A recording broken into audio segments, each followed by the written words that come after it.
Hello दोस्तों, welcome to Indian share tips dot com. और आज हम आपको बताने वाले हैं कि इंडियन स्टॉक मार्केट पर क्या असर होगा ईरान और इजराइल के फुल स्केल वॉर का। तो बने रहिए अंत तक, क्योंकि आपको मिलेगी वो इनसाइडर गाइडेंस जिससे आप डिसीजन ले सकते हैं कि आपने स्टॉक मार्केट में इन्वेस्टेड रहना है या आपको स्टॉक मार्केट से निकल जाना है। जैसा कि आपको पता है कि ईरान ने इजराइल के ऊपर हमला किया है, तो क्या इजराइल चुपचाप बैठा रहेगा? तो ये देखने वाली बात है कि सबसे पहले देखेंगे हमारे रूट्स क्या हैं ट्रांजिट के।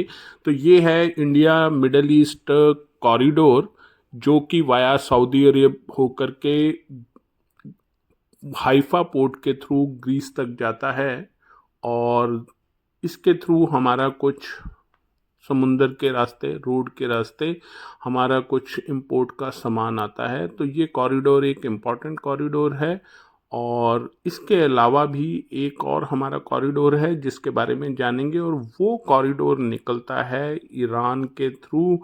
तो ये है international north south transport corridor, और ये ईरान के थ्रू होता हुआ रशिया जाता है, और जहाँ से वो आगे फैन आउट होकर के यूरोप के लिए जाता है। तो अगर हमारा इनमें से कोई भी रूट अफेक्टेड होता है तो उससे हमारा ट्रांसपोर्टेशन पर काफ़ी सारा असर पड़ेगा। और आप इसको अनदर मैप पे भी इन दोनों कॉरिडोर्स को देख सकते हैं कि एक वाया सऊदी अरेबिया है और दूसरा वाया ईरान है। तो एक भी चौक होता है तो हमारा इंपोर्ट बिल बढ़ जाता है। और सबसे इम्पॉर्टेंट है स्ट्रेट ऑफ हॉर्मुज़, जो कि ईरान के बिल्कुल पास है, और अगर ये इसको चोक कर देगा यानी कि वहाँ पे ब्लॉकेड लगा देगा तो हमारा 80% से ज़्यादा ऑयल का इंपोर्ट रुक जाएगा। और हमारे पास एलएनजी भी आती है जो कतर से है, वो भी रुक जाएगी।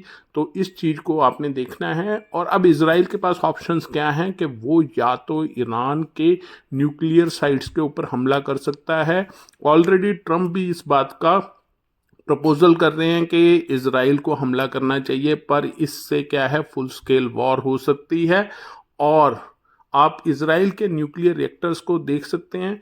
देखने वाली बात, समझने वाली बात ये भी है कि इसराइल ने ऑलरेडी एक बार इराक के न्यूक्लियर रिएक्टर, जो कि शांति प्रिय कार्य के लिए बन रहा था, उस पर अटैक किया हुआ है। सो द प्रेसिडेंट एग्जिस्ट, और हमें फिंगर क्रॉस करके रखनी चाहिए कि ये फुल स्केल वॉर ना बने और सिर्फ लोकल हुतीज और जो भी हिजबुल्ला वगैरह पे ही अटैक करके उनको ख़त्म करके ये वॉर ख़त्म हो जाए। क्योंकि अगर इसराइल और ईरान की फुल स्केल वॉर बनती है तो वो काफ़ी बड़ा क्राइसिस हो सकता है, and it can be a cause for the third world war in the world.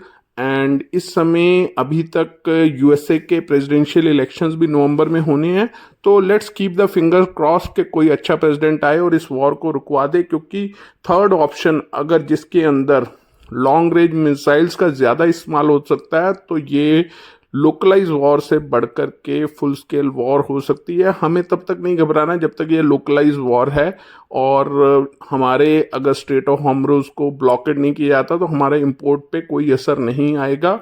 और इसीलिए ईरान के एम्बेसडर ने आकर के इंडिया को बोला है कि भाई तुम बीच में आओ और इजराइल को बोलो कि शांति प्रिय तरीके से इस प्रॉब्लम को सॉल्व करे। And stock market generally doesn't get affected for the same reason twice. Already पहले भी इसराइल ईरान का प्रॉब्लम हो चुका है। तो अगर ये लोकलाइज रहता है तो हमारी मार्केट अप ट्रेंड में रहेगी, पर अगर ये फुल स्केल वॉर में बन जाती है जिसके अंदर और भी कंट्रीज के अंदर कूद जाते हैं, then it will be a cause of concern. Already Macron को इजरायली प्राइम मिनिस्टर ने मैसेज भेजा है कि don't try to side with Iran, and we fully support this fact कि इन सब प्रॉब्लम्स का बैठ करके they have to come out at a amicable solution, as war is no solution for anything.